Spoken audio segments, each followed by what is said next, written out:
የሰው ልጅ በለበሰው ይገመታል፣ በንግግሩ ልኬት ይሰጠዋል። ነገር ግን የውስጡን ማን ያየዋል? ሰው የዛሬውን እንጂ የነገውንስ እንዴት ይገምታል? ሰው ምኑም ያህል ቢሰለጥን በራሱ ላይ ነው። ጊዜ ግን በየትኛውም ጊዜ በሰው ላይ ሊሰለጥን አቅም አለው። የሰለጠነብን ጊዜ ጥላውን ሲጥልብን መሸከም ያቅተናል። የተደገፍነው ሁሉ ይከዳናል። የያዝነው ያመልጠናል። የቀረብነው ይርቀናል። ማረፊያችን እረፍት ይነሳናል። ሰላም ጤና ይስጥልኝ ውድ የዝግጅቴ አድማጭ ተመልካቾቼ እንደምን ቆይታችኋል? ይህ ማሂ ኢንተርቴመንት ነው። ሰብስክራይብ ያላደረጋችሁ አድማጭ ተመልካቾቼ ሰብስክራይብ እንድታደርጉ ዝግጅቱን ላይክ በማድረግም እንድትጀምሩና ያላችሁን ሀሳብ አስተያየት የሀሳብ መስጫ ሳጥኑ ላይ አስቀምጡልኝ። ሰው ሆኖ ወደዚህ ምድር ሲመጣ በተለያየ የመከራ ህይወትና የፈተና መንገድ እያለፈ ይጓዛል። እስከነ አባባሉ ወርቅ እንኳን ያማረበት በብዙ ፈተና ውስጥ አልፎ ነው ይባላል። ፈተናዎች ለአንዳንዶቻችን ስኬት፣ ለሌሎቻችን ውድቀት፣ ለአንዳንዶቻችን ደግሞ የማያቋርጥ መንገዳገድን እናስተናግድበታለን።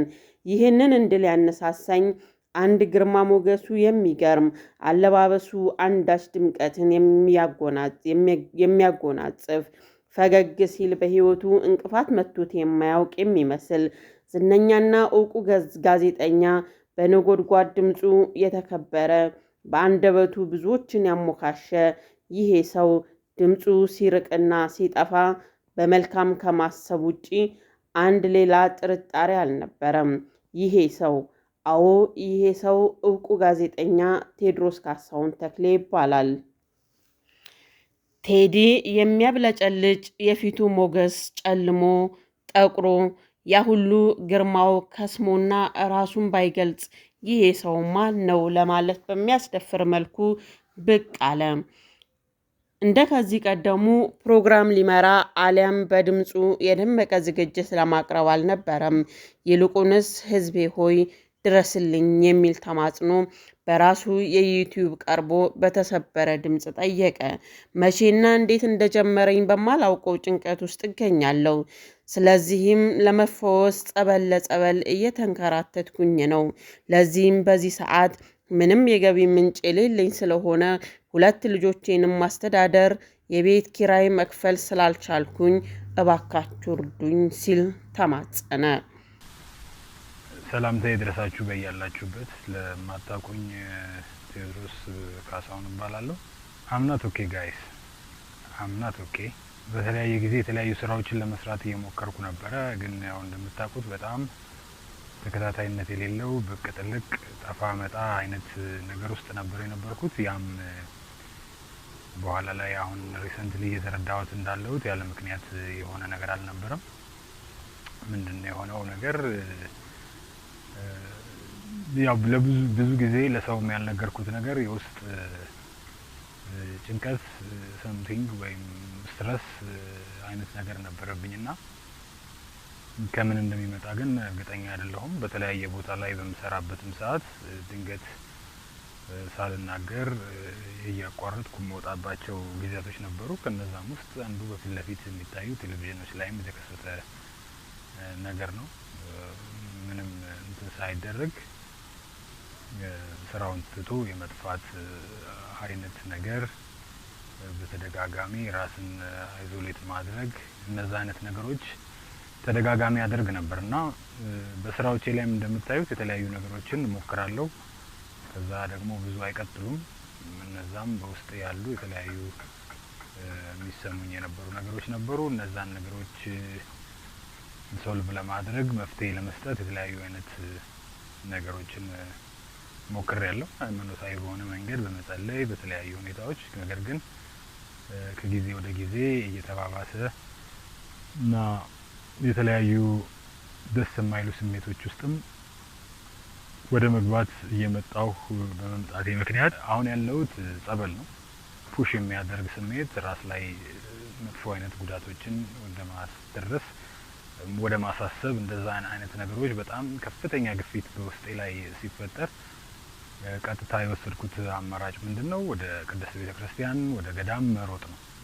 ምክንያቱም ነው በዛ መፍትሄ እንደሚገኝ ያውቃለሁ።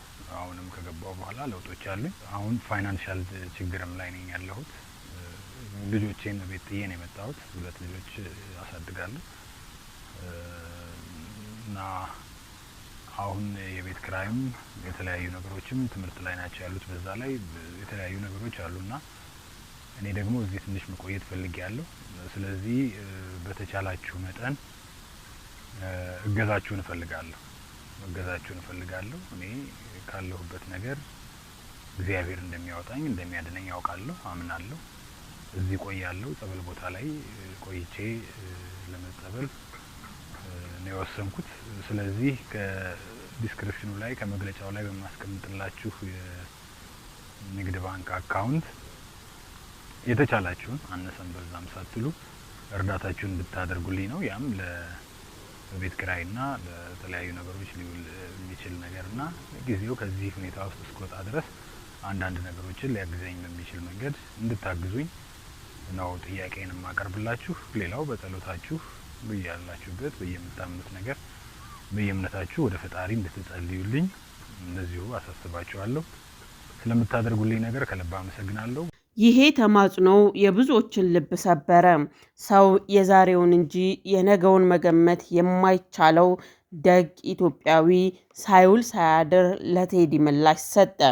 ጸበል ሁለመናን መስጠት ይፈልጋልና ከሚጠመቅበት ቶሎ ቶሎ መውጣት እንደማይችል ባይቸገር ነገሮች ባይጨልሙበት ራሱን ለማዳን ትኩረት ብቻ ያደርግ እንደነበረ ገልጾ በአፋጣኝ ለተደረገለት በማመስገን የኔ ያለውን ትክክለኛ ሂሳብ ቁጥር ነው ካለው ውጪ ሌላ ሂሳብም ሆነ ሌላ መንገድ እንደማያስቀምጥ ገልጿል።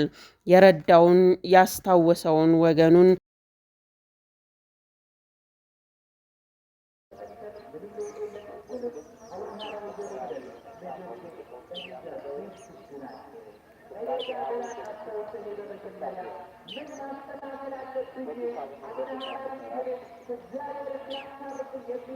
ሰላም የተከበራችሁ ወንድሞቼ እህቶቼ፣ ተመልሼ መጥቻለሁ። ያው ተመልሼ የመጣሁት ምንድነው ትላንትና ማታ በለቀኩት ቪዲዮ ወዲያው ምላሽ ስለሰጣችሁኝ በጣም ከልብ አመሰግናለሁ እና ያሉትን ነገሮች ቶሎ ቶሎ ምላሽ ሰጣችሁኛል። ወደ ባንኩም እየገቡ ያሉ ነገሮችን አይቻለሁ። ምንድነው ከዛ እኔ ካስቀመጥኩት ከባንክ ውጪ ሌሎች ነገሮች አላስቀመጥኩም እና እኔን ኮሚኒኬት የምታደርጉት በዛው በባንክ በኩል መሆኑን ድጋሚ ላሳስባችሁ ፈልጌ ነው። ከዛ ለሁላችሁም ደግሞ ያው ቶሎ ቶሎ ምላሽ መስጠት አልችልም። ያው ቶሎ ቶሎ ብቻ ሳይሆን ከናካቴው ምላሽ መስጠት አልችልም። ምክንያቱም ያው ጸበል ላይ ጾም ላይ ጸሎት ላይ መቆየት ስለምፈልግ ነው። የገባሁትም ያው ግዴታ ሆኖብኝ ነው። ስለዚህ ይሄንን እንድትረዱኝ እፈልጋለሁ። ሌላው ደግሞ ምንድነው በውጪ ምንዛሬዎች በዶላር ያስገባችሁም ሰዎች አላችሁ። ምናልባት በተለያየ መንገድ ኮሚኒኬት ማድረግ ስለማትችሉ ኢሜይል አለ። ኢሜይሉ ላይ በኢሜይል እዛው እዚህ ቻናሉ ላይ ኢሜይል አለ። በዛ ኢሜይል ኮሚኒኬት እንድታደርጉኝ በእግዚአብሔር ስም ጠይቃችኋለሁ። በተረፈ እያደረጋችሁልኝ ስላለው ነገር ሁሉ ከልብ አመሰግናችኋለሁ። ያው በሰላም በፍቅር በጤና ደግሞ ተመልሰን በመልካም መንገድ እንደምንገናኝ ተስፋ አደርጋለሁ። እስከዛው ድረስ ግን የምትችሉትን ያቅማችሁን ያህል ባስቀመጥኩት አካውንት በዚህም በዛኛውም ቪዲዮ በዚህኛውም ዲስክሪፕሽኑ ላይ ያስቀምጣለሁ። በዛኛውም ቪዲዮ ያለውን እየተከተላችሁ በባንክ አካውንት ብቻ ሌላ ያስቀመጥኩት ነገር የለም። ለጊዜው በዚህ ብቻ ነው ኮሚኒኬት የምታደርጉኝ። ከልብ አመሰግናለሁ። መልካም ቀን ይሆንላችሁ። አመሰግናለሁ።